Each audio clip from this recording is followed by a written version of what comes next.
Here's good King Wenceslas from the beginning.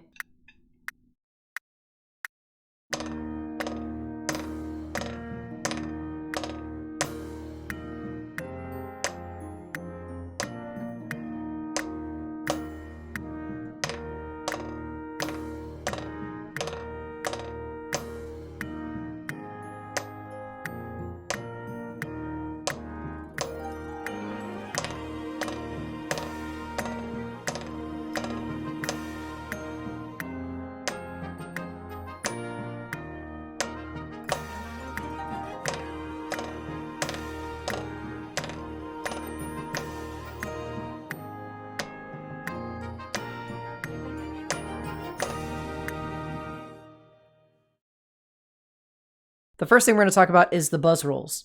So the buzz sounds are going to be like we practiced a while back, where you grip the stick and you squeeze for that split second. So it makes that kind of sound. Multiple bounces per attack.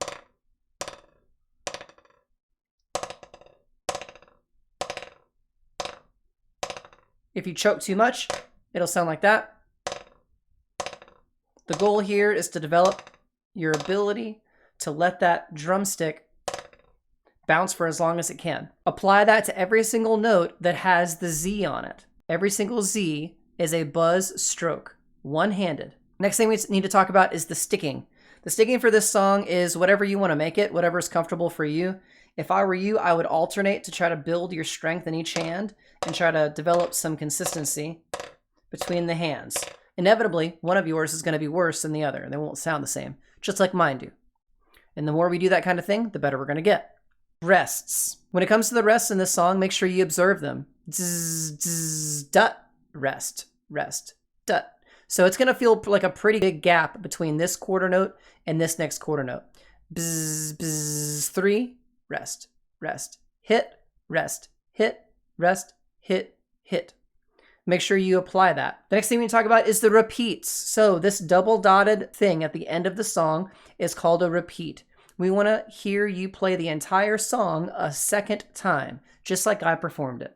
When you're recording, make sure you use headphones. Make sure that when you play it back using the blue playback button after you record, that you only hear yourself. We don't want to hear the backing track. We don't want to hear the my part or the metronome in the sound of the recording. And it must line up with exactly what's on this page. If for some reason you miss one of those objectives, I will send it back to you, and that's not a problem. I'll still give you a good grade. But in order to get your sound into our Christmas performance, I've got to have a good recording that's at tempo, which is 88 beats per minute in this case, and also nothing other than the snare drum part that you're performing in the track.